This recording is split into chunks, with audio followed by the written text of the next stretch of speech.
Okay, I think we are live. Good morning, everyone. Good morning for those of you who are here in Brazil. It's 10 o'clock. Good afternoon for those who are watching in Sweden. Our friends back home, maybe they will have an afternoon Fika, 3 o'clock today. Very welcome to join us. And I'm very happy to also say welcome to Karin Wallensteen, our new ambassador to Brazil. Hello, Karin. Hi, Jonas. Thank you so much for having me here for Fika. Great honor for all of us. Thank you so much for accepting. I know there's so many things for you to do in Brasilia, new on the job, but thank you for accepting this talk with us. There are many members and others curious to know about more about who you are. Before we start, just thank you to our partners, O Escandinavo, which is a restaurant here in Pinheiros in São Paulo, which offers us this Fika every week. So Fika, what else? I have my Friday uniform, tailor-made for these events. And so for those of you who live in São Paulo and like Scandinavian food, we recommend O Escandinavo. So Karin, let's dig into it. We have so many questions for you, and we have some 45 minutes. So let's start. First of all, Karin, tell us a little bit about your background. Who are you? Where were you born? Where did you study, etc.? Where did you grow up? Well, thank you so much. And as I said, it's absolutely lovely to be here, and I'm so thrilled about being back in Brazil. I've lived here in the past. To me personally, I lived here 2 meters ago because when we left Brazil in 2006, I had a little boy of 5.1 millimeters in my tummy. And that little boy is now in the American school here in Brasilia, and he's 2 meters tall. He's 197. So to me, the difference from this time that I've been gone from Brazil is this 2 meters that happened. So I came here to Brasilia with my 2 children. They're 15 and 13. And with my husband, David. He's currently back in Sweden. He's working for Ericsson. So, but he's going to come back and join us, which I look forward to. So I'm from Uppsala, which is a university town right north of Stockholm. That's where I grew up. But I did spend parts of my childhood living abroad, mostly in the United States, where my father was a university professor. So this thing about being an international has sort of been part of my life always. And it was not a difficult choice to become a career diplomat. I've been a career diplomat since 2003 when I did the diplomatic training program. I have since then been employed in the Ministry for Foreign Affairs, but I have also in parallel had a political interest. And the last 3 years, before coming employed in the Prime Minister's office as his State Secretary for International Affairs, which was quite a privilege. I say his because the bulk of this time I was working for Stefan Löfven, but the last couple of weeks I did work for Magdalena Andersson. But when she came in as Prime Minister, I already knew that I was leaving for Brazil. So we knew right from the beginning that this was just the initial couple of weeks. It came to happen that those weeks turned out to be enormously dramatic because of the Russian illegal, uncalled for, wrongful invasion of Ukraine. And we worked immensely hard on that. So it became to be a very intense and difficult time. But as always, when everything is intense and difficult, you learn so much. And I think one of the things I really saw was the capacities of Magdalena Andersson at that time. Mm-hmm, mm-hmm. Thank you. Great introduction. Let's go back in time again. We have our young professionals here, a division for young Brazilians and Swedes. And so let's go back, let's say 10-ish years ago when you were 17, 18 years old, thinking about what... Oh, that was just 5 years ago, actually. So how did you decide what to study? You said your father is a professor, right? So you were in the academic world, so to speak, already. But how did you go about choosing the university courses you picked, and why? And also, what would you recommend to people today? I hear so many young people saying, I don't know what to study, what to do. Things are changing so fast. I'm lost with my career. I mean, what would your advice be? Well, at the end of the day, you spend so much time at work that doing something that you feel passionate about, that you really to me, going to work is, I love to work. There's no way. That doesn't mean that I don't love my family and I don't love my free time, but I have such a good time at work. And I have always had such fantastic colleagues. But I'm really motivated in what I'm doing. I'm very passionate about bringing the relationship between Sweden and Brazil forward, for instance. So I think you really have to go into yourself and see, uh, would I do this job even if I was not paid for it? Well, it would be difficult, but my heart is so much into this that I think asking yourself those kinds of questions, what would motivate me 24/7, 365 days of the year? You have to find those things. Having said that, you still have to pay expenses. So I think having a smaller look at what's out there in the job market. I think you need to follow your passions and your instincts, but you also need to do it in a very rational way. So for me, I knew that I was interested in what happens in the society. I knew that I was interested in international affairs. I knew I wanted to have a job with a sort of a global touch to it. And then political science came quite naturally. If I were to give young people an advice, that advice would still be, don't rush things. This is whatever decision you make on what to become or to work with. It's something you're gonna end up doing for a very long time. So take your time. You don't need to rush from high school to university. You don't need to rush from university into working. I don't think you should drag your feet around and do nothing. I think being ambitious is always something that the employers are going to like and make you more employable. But really take some time. I encourage those who take a year for work or travel just to figure out more about what your real interests are. Just don't make that a longer period of a number of years, because we'll need you. We'll need the young people in the job market as well. We need them working, and because they come in with a lot of creativity, a lot of good ideas, and can really contribute to enterprises and to organizations of all kinds. But really think about what motivates me. What would I do? What would I do even if the pay was low? Would I still be enthusiastic about this job? Very good advice. And I think also things have changed. In the past, you started working when you were young and finished when you were 60, 65, you were retired. Today, people work until they are 70 or even more. So no rush to start, right? The youngster will work many years anyway. And going back to the word passionate, I love this. We are writing a book already now about Sweden and Brazil. The embassy is also helping us with it. And it is called 100 Years of Passion for People and Business. That's perfect. That's what it's all about, right? It is really. So, Karin, let's go back then your first time in Brazil. How did you end up here the first time?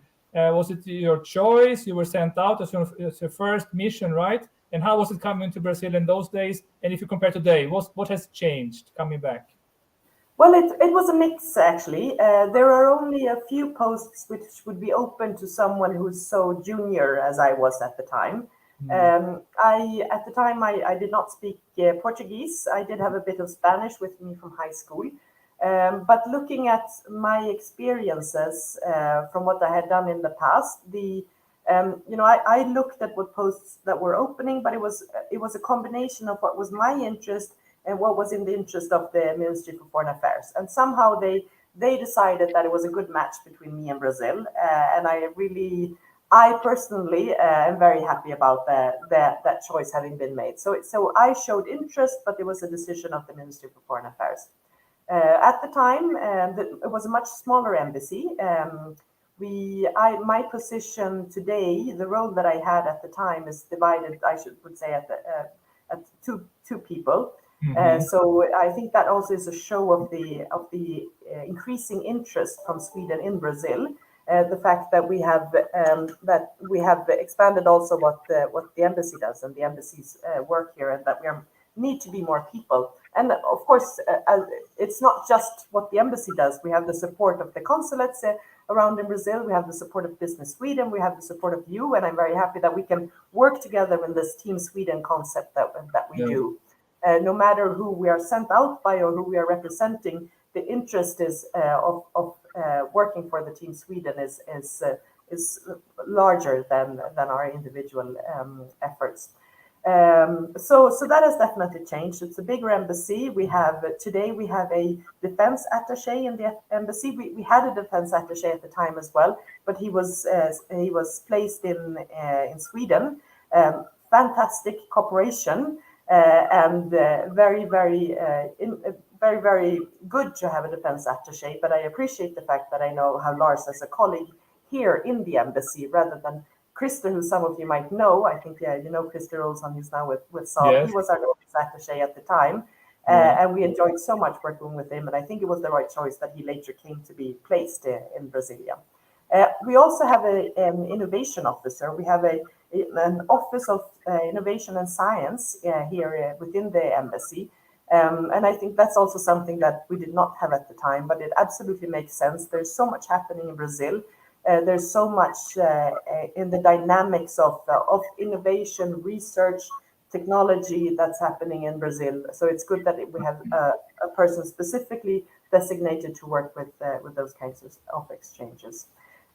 In terms of Brazil changing, I was very pleasantly surprised to see that Brasilia, which is, compared to Sao Paulo, where you are, Jonas, Brasilia is quite small, and it's managed to keep that small city atmosphere, which I appreciated. I was worried that there would be a lot more of traffic, a lot more of congestion, a lot more of pollution, but Brasilia is just the friendly, clean, green city that it was 15 years ago when I left.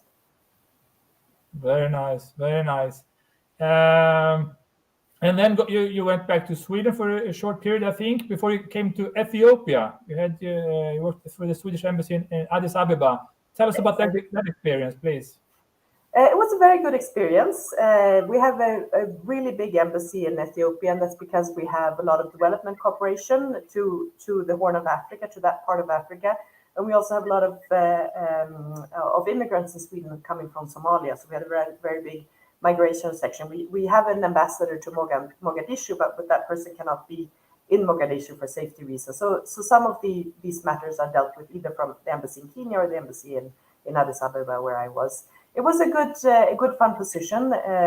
In those years in between, when I was in Stockholm, I worked almost completely on security policy issues, such as Sweden participating in civilian and military missions abroad, peacekeeping missions or missions to implement rule of law, etc. And of course, Addis Ababa is really a hub for those issues when it comes to Africa, because that's where the African Union is situated. So it was a good combination of what I had done in the past, but the chance also to work in a bilateral embassy. My kids were smaller at the time, so it was a great family experience as well. And we enjoyed it very much. Again, much too short for all the good reasons, though. In 2015, I was recruited to the Prime Minister's office, and I started to work there in 2016. So it just ended up being only about 2.5 years in Ethiopia, which is very short in such a big country. Mm-hmm.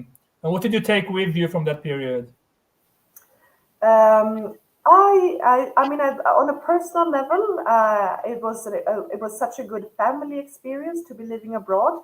It was also, I mean, Ethiopia is a fantastic country culture-wise. It's such an old country. It's one of the oldest in the world. It's one of few African countries who were never colonialized, which is it's a very big part of the Ethiopian history that's the case. So, and it makes them very, very proud. Then there are challenges with living in a country that's on such a completely different level of development than Sweden is. And so we had difficulties when it came to health and health issues, access to hospitals, etc. And it's a good reminder of how privileged we are in many parts of the world to have that, to take those kinds of things for granted. But I also saw a lot of people very dedicated, and I mean, you would find this everywhere you go, but for me this was what I saw in Ethiopia. A lot of people dedicated to moving their country forward and to advancing it when it comes to democracy, when it comes to economy, when it comes to integrating with the rest of the world, etc. And great experience for your children, like you were saying. I mean, they will Yeah. take that. I mean, and now in Brazil, a great, fantastic childhood and teenage period, right? Um, uh, and then you came to Sweden. You were asked to work with Stefan Löfven, the prime minister at the time. And then later, as you said, for Magdalena Andersson as a state secretary. That's pretty unique. Not so many people have worked so close with two prime ministers, I think. Tell us a little bit about that experience. How was it? Are they different as leaders? And what exactly did you do for the government for Stefan Löfven and Magdalena Andersson, please? Well, when I came into Stefan Löfven's office, I was his head of international and EU affairs. So the foreign policy is obviously done by the Ministry for Foreign Affairs, but increasingly, I think these kinds of emergency issues they tend to move up, and this was a development that I saw during my time in the Prime Minister's office. That things are more quickly handed to the leaders to discuss or to solve. So, for instance, when it came to the EU cooperation or the EU coordination, what we would have previously targeted ministers to do within the European Union, now it was suddenly on the desk or on the table of the prime ministers. So he needed to have a team around him that could prepare him for all kinds of international meetings, for international, whenever he was on the phone with other leaders, etc. You always have to make sure that he's prepared. He knows what questions would come up. But most importantly, what are the Swedish messages? What are we bringing to this meeting or to this conversation?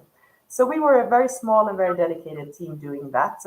And I did that for about 3 years. And then my guess was sort of, well, okay, this is what I'll do. Then we would move back out abroad again. But after the elections in 2018, when we had a very long period of forming a government, then he became the prime minister again in a new government, so to speak. He stayed on, but it was a new format, a new formation for the government. And my boss, who had been the state secretary, he became the EU minister, Hans Dahlgren.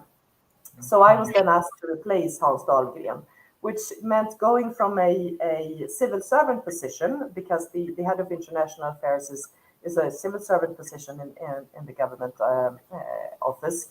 But he knew that I had a political background, that I had been a political advisor way back in the years, about some 20 years earlier. So I was employed to become the state secretary for the prime minister, which is a political function. And we should remember, this is important to remember, as we're standing in front of a shift of government in Sweden right now. The government consists of some 4,800 people, more or less. And out of those, 200 shift when there's an election. So it's a very, very small, very small shift. And I think this explains a lot why there's a lot of continuity in Swedish policy, why there's not very sudden jumps from one position to the other. Sweden is also a rather consensus-based country to begin with. And I think that's the fact that we have very stable and very competent government offices obviously adds to that. So we were around the prime minister. We were again the team doing his international affairs, and I was his state secretary for that. We put a lot of emphasis on UN matters. Sweden was on the UN Security Council, like Brazil is right now. We put a lot of emphasis on multilateral and global issues. This was during the time when Trump was president in the United States, and there was a feeling that we were moving towards more of a polarized world, a sort of a less of interest of multilateral cooperation. And for Sweden as a small country, globally we're such a tiny country. For us, the rules-based world order, the fact that we do things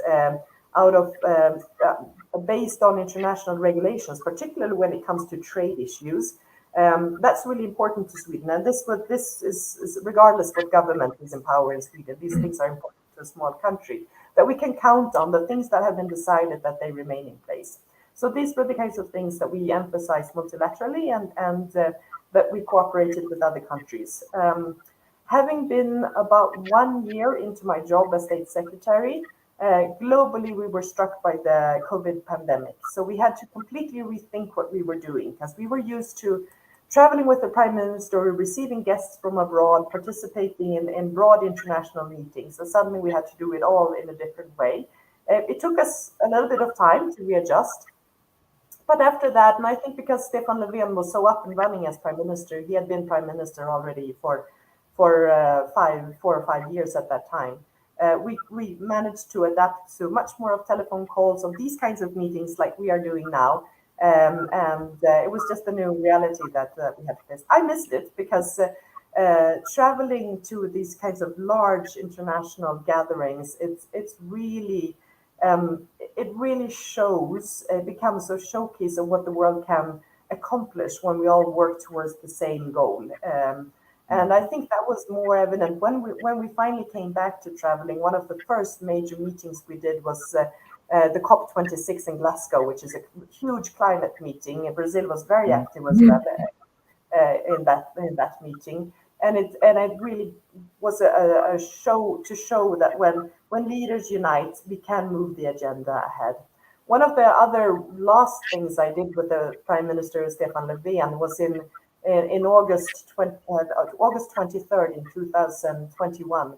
We were in Kiev to support Ukraine when it comes to making sure that it's kept on the international agenda, the fact that Russia has illegally annexed the Crimea. So we were there for something called the Crimea Platform. And of course, now in hindsight, knowing what happened to Kiev and to Ukraine and the struggle that President Zelensky has had to face personally, but also together with all of his constituents, that meeting became even more important that we were able to do it. And this is just 6 months before the invasion of Ukraine. Mm-hmm. Wow, we have some very challenging years behind us, right? People working with security policy. I mean, it must have been also a challenge, but also satisfying. I mean, all things that Sweden has been doing in Europe. Swedish government is a player on the European scene now, and so Congress for the time that you spent in the government, it's amazing. And Karin, I was thinking about Stefan Löfven. He was actually here having a Fika a couple of years ago during his first mandate. We spoke about partnerships, of course, with politics, but during the coffee break, ice hockey and football. Yes, Very yes. Swedish, coffee and ice hockey. But he's a very typical Swedish guy. He likes his coffee, he likes his beer, and he likes his football. I think he's very much the boy from Örnsköldsvik still at heart. Although his preference is always the teams from where he is locally, the Swedish teams, but then he has a soft spot for Tottenham. So for some reason, although I know very little about British soccer and football, we always kept a little bit an eye on how Tottenham was doing, because when they did very well, we knew we had a prime minister in a great mood in the office. And if you're going to the prime minister with some really tricky or difficult matter, you did not do it the morning after Tottenham lost the game. But this is something I could joke with him about as well. So I don't think he minds me telling. I see. And we were lucky because the day before he came to Brazil, they had won. So we had very good meetings. And talking also another disclaimer, Karin. I'm saying Karin. I'm saying you. Brazilians that are watching might think, that's so disrespectful. Here we use Senora, Your Excellency. But in Sweden, we don't use that. It's always du, as in you. Yep. Even Stefan Löfven, as Prime Minister, was here, and I asked him, should we have the coffee now? You're the boss, he said. So I felt very powerful. If I'm the boss, Prime Minister is here. It's very Swedish. Yeah. The first time I met Stefan Löfven was when I was in Ethiopia, when I was working in the embassy there, and he came to an AU African Union summit. And he needed to when you're Prime Minister, you're always on the job. So he needed to talk to Stockholm for just 15 minutes. He was sitting in a room by himself, but we had heard before he went into the telephone call that he wanted a cup of coffee. And for some reason, I was sent in. Probably everyone else was too embarrassed to go disturb the Prime Minister. So I knocked on the door and I'd open it and I said, Prime Minister, just to say I'm coming with your coffee. And he didn't react. So I tried again, Prime Minister, and he didn't react. And then I said, okay, I'll try this in a different way. Stefan. And then he looked up and he said, oh, okay. And I think it was sort of funny. I think at the time he had only been Prime Minister for a couple of months. Maybe he was not used to it, but I think he's also more, he's Stefan with everybody. And you're right, we have a very informal tone in Sweden most of the time. I think it's good to remind that Stefan is a person and Prime Minister is a function, and we should have so much respect for the function of Prime Minister.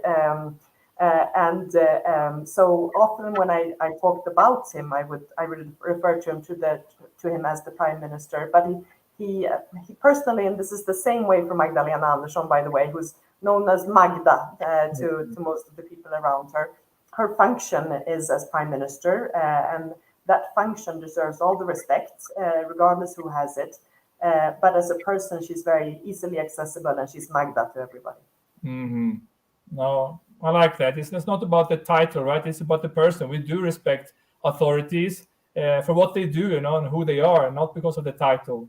Same with you, Karin. I've read your CV and I'm learning about your life now. We have lots of respect for you, but still you are due with me and Karin, Of course. It's not the title itself. So, talk a little bit more about the elections, Karin. We had elections in Sweden last Sunday, and I get questions, but how does it work? Here you have the person, you vote for the president, etc. But in Sweden you have the seats in the parliament, right? 349. So what was happening now? The elections are over. Tell us about the system first. How do the elections work in Sweden? So the way that we do the election is really old-fashioned, not the modern way as in Brazil. But you choose your party. There's actually 3 votes taking place at the same time. You vote for the parliament, the national parliament. You vote in your municipality, the city where you live in, basically, and you vote for your region. And the regions, their main responsibility is infrastructure and healthcare, or hospitals, I should say. So those are the 3 votes. You can have other additional local referendum, but these 3 votes are for everybody who has the right to vote. And Sweden is quite generous. In the local elections, you also, as a foreigner, you're allowed to vote if you've been living there for a long time, because our idea is that people who are influenced by this are the ones who should be part of the decision making. So even foreigners can vote in some of the local elections, but not for the parliament. So those elections took place during all of Sunday. I think usually it goes from 8 to 8 in the morning. If you are not, it's not mandatory to vote like it is in Brazil. It's optional to vote. And if you're not at your home at the time, you can vote from other places. You can vote from other places in Sweden. You can vote by mail, or as has been the case for a lot of Swedes here in Brazil, you can vote in an embassy or a consulate. And we've been so lucky to have the support of the Swedish consulates here in Brazil, so that people could vote also in Manaus and Recife and other places. And then all those votes are sent in and they're counted by hand, because since it's a paper and envelope way of doing it, it has to be counted by hand. This means that it takes a lot of time to get the results out. Usually those results are there definitely on the Wednesday. And what we saw on the Wednesday was that if you go to the national elections now, the parliamentarian elections, which I think are the ones who are most closely followed abroad, you could see that in terms of the 2 sort of blocks that were participating in the election, there was a quite clear division with a number of parties working together on 2 sides. So we could, to make it a bit more easy, you could say on the center right side and on the center left side. You had different kinds of coalitions. And it was quite clear that it became clear that the coalition that had backed Magdalena Andersson as Prime Minister, they had fewer seats in the parliament. So yesterday she went to the Speaker of the Parliament. The Speaker of the Parliament has a very important role when it comes to forming the government. It's a he, so I will call him he, Speaker Andreas Norlén. He's the one who does sort of the sounding out of how could a new government be composed. So Magdalena Andersson went to the Speaker of the Parliament yesterday and asked for her dismissal. He said, he will say that she's dismissed, but she cannot stop as prime minister because Sweden is never without a government. So what we have right now is a caretaker government that limits them in some of the decisions that can make. There are some formal limits, but there are also some informal limits. The fact that she does not have the support of the Swedish people means that she's, this government who's sitting right now, the caretaker government, will not go forward with a lot of proposals unless it's completely necessary because of the situation. So she's the caretaker government. The Speaker of Parliament, meanwhile, when the caretaker government is there, he is talking to the leaders of all of the political parties. I expect that this is happening now during the weekend. And one of them he will task to form a government. So my guess, and I think this is not a very difficult guess, is that the Speaker will task Ulf Kristersson, the leader of the Moderate Party, to form a government. And he will probably give him a timeline, a couple of days to say, I'll give you this much time to see if you can find support in the parliament, which it's very likely that Ulf Kristersson will, and then we will have a change of government.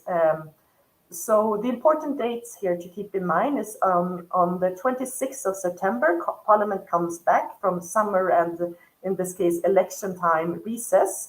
And they come back on the 26th in the formal opening of the Parliament, which is something a magnificent ceremony where the king always participates. That will happen on the 27th of September.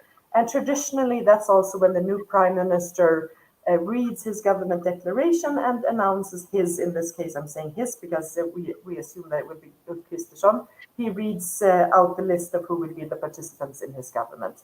Now, whether this is possible to do until the 27th of September, we'll see. But I think Mr. Kristersson is working quite ambitiously to make that happen. But there's always compromising. I've seen this from the other side. There's always compromising. There may be demands that there should be some kind of written agreement between the parties that support him, etc. And this is my guess that this is the work that's taking place right now. Mm-hmm. Quite a challenge. And I think we have 8 parties, right, in parliament. If we compare to Brazil, we have more than 30. So it should be, on the paper, a little bit easier to rule than in Brazil. And I think also we were talking about this in the embassy yesterday, that the Swedish parties are very ideologically based. So they're quite set. You join a party and you tend to belong to that party for the rest of your life. So it's very rare that people in the parliament move between parties. It happens, but it's quite rare. And there's more that's in that sense perhaps easier also to deal with because the structures are quite set. You sort of you know where people belong. It does happen that we have people who move outside of these, but it's never been more than 2 or 3 people at a time in the Swedish parliament.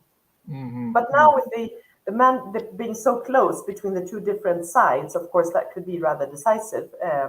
But it's I think it makes it easier for the Prime Minister to know that if he makes an agreement, he can count on that agreement being implemented. Mm-hmm. And I keep referring to the Prime Minister as a he because what we are, as Magdalena Andersson handed in her dismissal, the most likely will be that Ulf Kristersson is the one to form a new government. Mm-hmm, mm-hmm.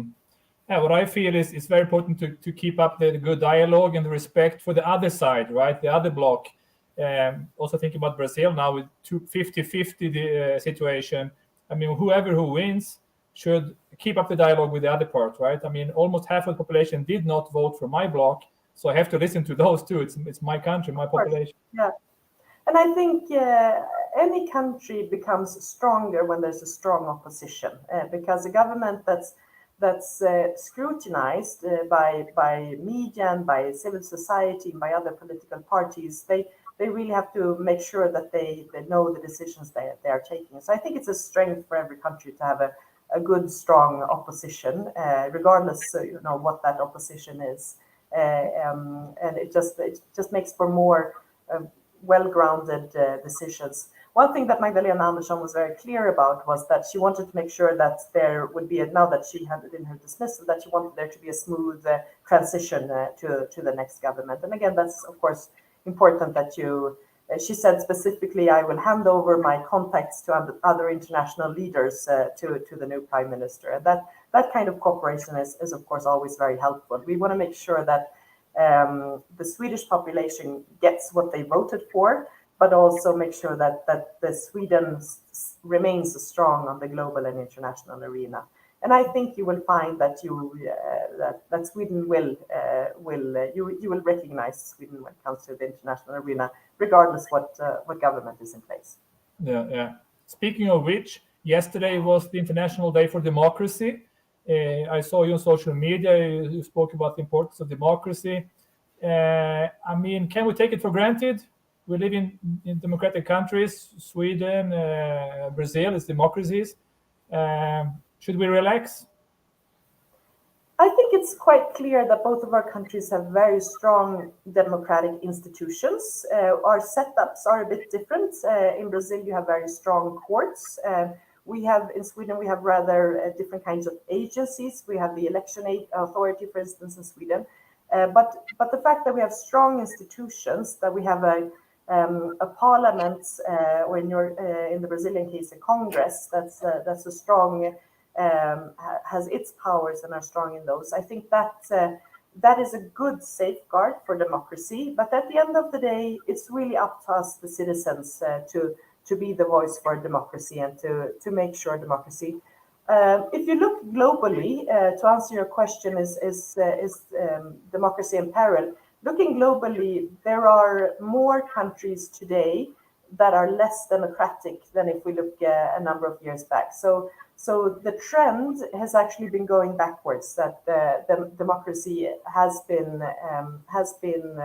diminishing in a lot of places. That there are fewer of these rights that we associate in terms of freedom of expression, freedom of the press, etc. They have been in many places are not as strong as they used to be. So I think we do need to be, all of us, regardless of what country we are in, we need to be vigilant about democracy.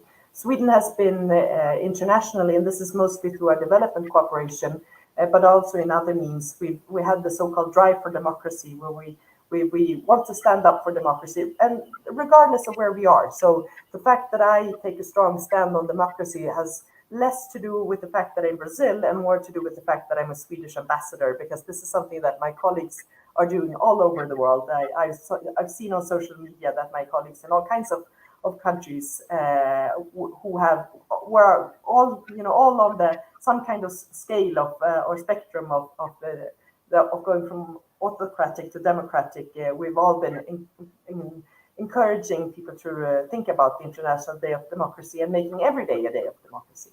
Mm-hmm. Mm-hmm.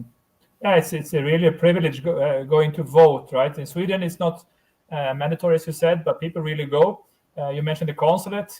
Congrats to Peter and Renato. Definitely, congratulations. Many Swedes went to vote. I was there. And here in Brazil, it's still mandatory, but I think people are more and more seeing it as a privilege. The people elect the politicians.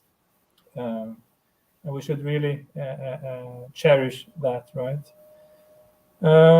And what about women in leadership, Karin? We have some more 10 minutes, I think. Especially in politics, the Swedish government has always had many competent women on board.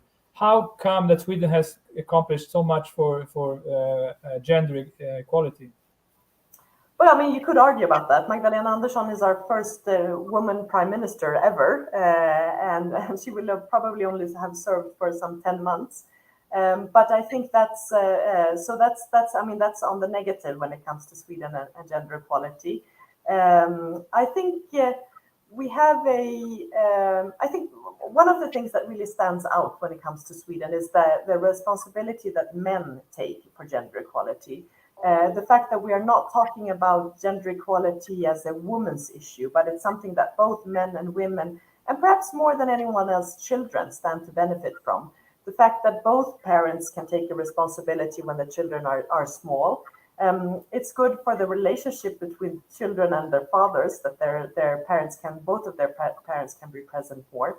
And we also built a society that's very family or child oriented with public daycare, for instance, so that both mothers and fathers can work. And That obviously helps when women can have careers.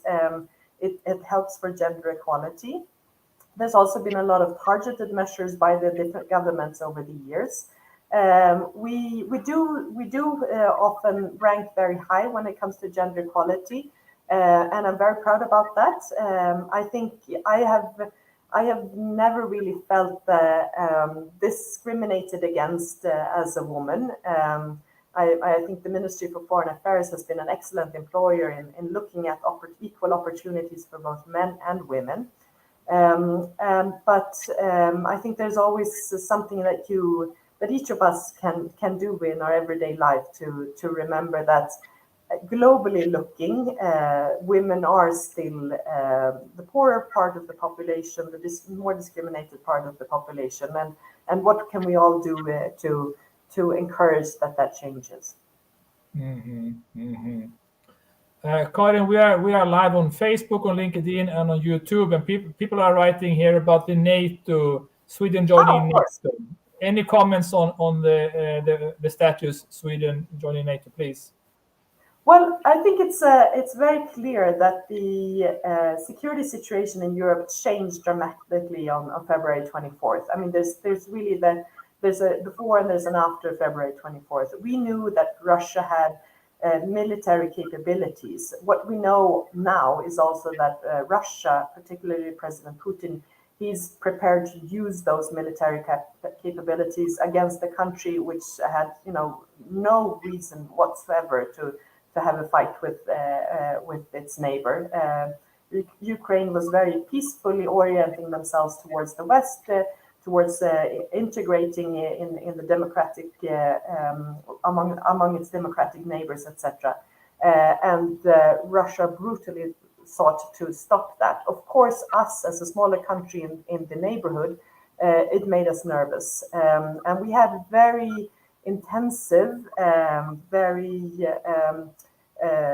we had regularly, almost on a daily basis, I believe it was actually on a daily basis, conversations with Finland to analyze what is our situation right now. And we also had a government or parliamentarian inquiry. We had a working group looking at the security situation for Sweden at that specific time. And our conclusion, although we had been free from military alliances for such a long time, the situation that we see, I should say, in Europe with the threat of Russia against Russia threatening sovereign democratic countries, this threat we thought would, the safety of Sweden is always the most important, the safety of the Swedish citizens, and to safeguard that, joining NATO was the obvious choice. We also saw that there was a large public support for this. The process is now ongoing. A large majority of NATO countries have been very quick to ratify our accession. We're very grateful for that. We have a great cooperation with the other NATO countries. Also before this, we had a close cooperation with NATO when it comes to both militarily and politically. And so we were never afraid of interacting with NATO. We participated in NATO missions, etc. But now we're becoming a full-fledged member, and that really, with the situation that we have in Europe, is the best for Sweden's safety. Thank you. The last 2 minutes, you have another meeting to go to, Karin. Let's finish about your goals and objectives with your period in Brazil. What will you focus on these coming years? Well, thank you. This is my favorite subject now, right now, so I could speak forever. So it's probably a good thing that you saved it for last, since I do have to go to another meeting. But Sweden and Brazil has so much in common. There's so much that we can do together. I like to, if I put it really, really shortly, I would say that Sweden and Brazil together, we create growth, we create innovation, and we create security.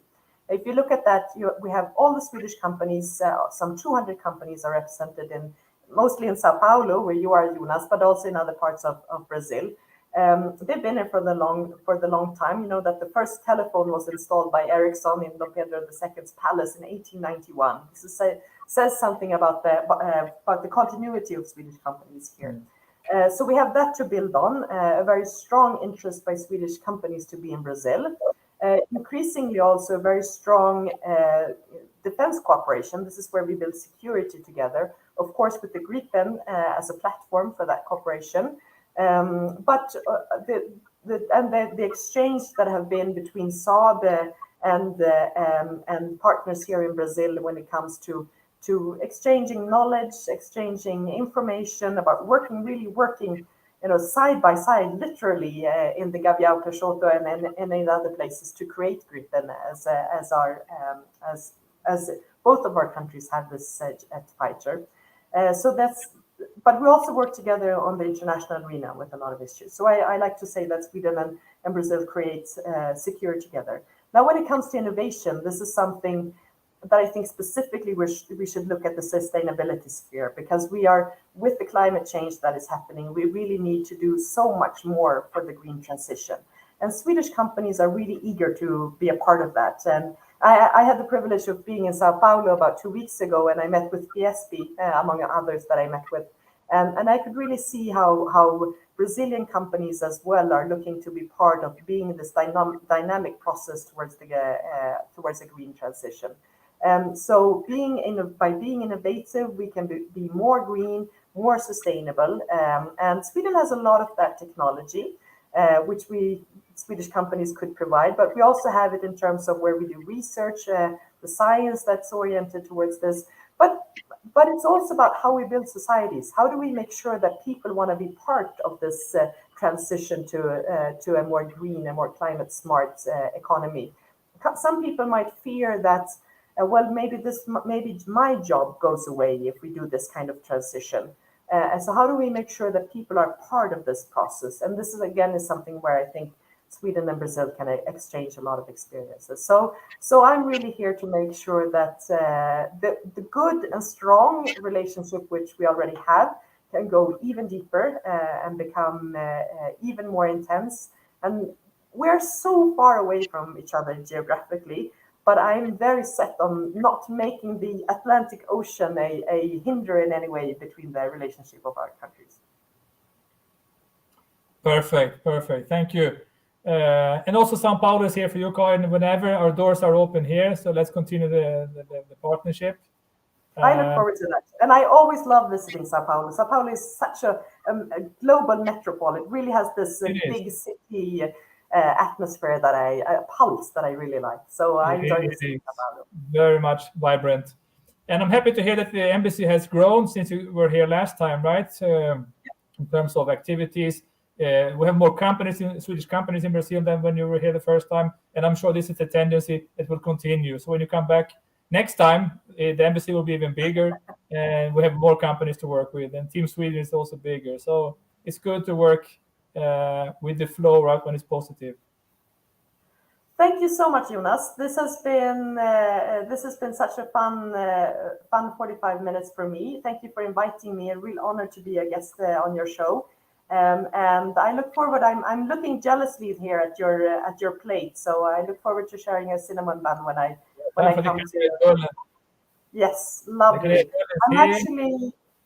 I'm actually meeting with a colleague from another embassy now in a couple of minutes, and of course I will be serving kanelbullar. So I'm going from one fika to another. It's not the everyday life of an ambassador to get this much of wonderful fika, but once in a while I get lucky. Very good. And in Sweden, it's time for fredagsmys. It's Friday afternoon. Yes. The families are gathering for potato chips and cheese doodles. So I want to wish everybody a great weekend. I hope you enjoy. I heard that it was raining in Stockholm. I hope that you at least have some sunshine in your hearts this weekend. And I wish you the best. And thank you, Swedish Prime, for all the important work that you do. And I look forward to cooperating with you. See you soon again, Karin. Thank you so much. Have a good weekend. Thank you. Bye-bye, everybody. Ciao. Obrigada. Bye-bye. Ciao, ciao. Bom fim de semana.